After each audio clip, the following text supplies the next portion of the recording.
warahmatullahi wabarakatuh. Perkenalkan, nama saya Lina Febian dari 11.6. Di sini saya akan menceritakan tentang masuknya Jepang ke Indonesia. Yaitu Jepang datang ke Indonesia. Jepang masuk ke tahun 1942. Awalnya disambut baik karena perjanjian membebaskan dari penjajahan Belanda. Lama-kelamaan terlihatlah sifat penjajah. Rakyat dipaksa kerja paksa, sumber daya diambil namun organisasi dibentuk. Jepang juga melatih pemuda berorganisasi. Waktunya itu 11 Januari 1942. Menguasai sampai Agustus 1945. Tempatnya mendarat pertama di Tarakan, Kalimantan Timur, pusat pemerintahan di Jakarta. Perjanjian kemerdekaan, BUMPK dan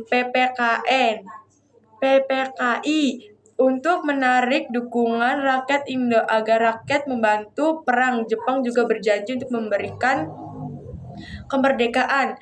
Dibentuk PBUPK untuk mengencangkan dasar negara, lalu digantikan pada PPKI untuk menyelesaikan persiapan kemerdekaan.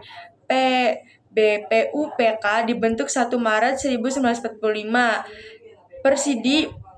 Persidangan Jakarta, Gedung Pancasila. PPKI dibentuk 7 Agustus 1945. Kependudukan di Jakarta, yaitu nomor 3 itu pengeboman Hiroshima dan Nagasaki. Menjatuhkan bom atom untuk memaksa Jepang menyerah. Peristiwa ini membentuk Jepang sadar sudah kalah dalam mempercepat rencana kemerdekaan Indonesia. Hiroshima tanggal 6 Agustus 1945 dan Nagasaki 9 Agustus 1945 di tempat Hiroshima dan Nagasaki, Jepang. 4 itu pemimpin PPKI dipanggil ke Dalat oleh Marskal Tancaki. Marskal Tancaki memanggil Soekarno dan Hatta dan Rajiman ke Dalat. Di sana disampaikan keputusan Jepang memberikan kemerdekaan dan menyerahkan urusan persiapan sepenuhnya ke tangan bangsa Indonesia. Waktu 12 Agustus 1945, tempat Dalat dan Vietnam. 5. Jepang menyerah tanpa syarat kependudukan sekutu. Jepang kalah perang dan menyerahkan kekuasaan. Berakhir tapi belum ada perganti. Terjadinya kekosongan kekuasaan yang dimanfaatkan pemuda untuk mendesak proklamasi segera. Waktunya itu 15 Agustus 1945.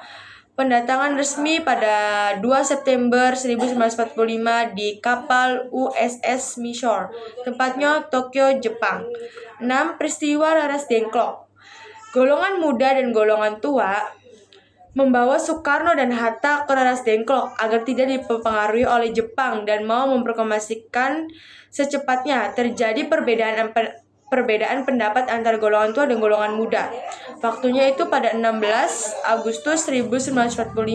Tempatnya Laras Dengklok, Kerawang, Jawa Barat. 7. Perumusan naskah proklamasi. Setelah kembali ke Jakarta, naskah proklamasi dirumuskan di rumah Laksamana Maidan dan ditulis tangan oleh Soekarno lalu diketik oleh Sayur Malik. Waktunya malam hari Agustus dan sampai dini hari 17 Agustus 1945. Tempatnya Jalan Imam Bojo nomor 1 Jakarta, rumah Laksamana Maidan. Nomor 8 itu proklamasi kemerdekaan Indonesia, menjelaskan puncak teks proklamasi di depan rumahnya. Bendera merah putih dikibarkan dan diresmikan menjadi bendera merdeka dan berdaulat. Waktu pagi 17 Agustus 1945 pukul 10, tempat Jalan Pegagan Timur nomor 56. 9. Penyebaran berita proklamasi dan disambut dengan berbagai wilayah. Menjelang berita kemerdekaan disebarkan lewat radio, koran, dan berita lisan. Seluruh rakyat Indonesia menyambut gembira dan mengibarkan bendera, mendukung negara baru waktu 17 Agustus 1945 dan hari-hari berikutnya. Sekian, terima kasih. Wassalamualaikum warahmatullahi wabarakatuh. Udah.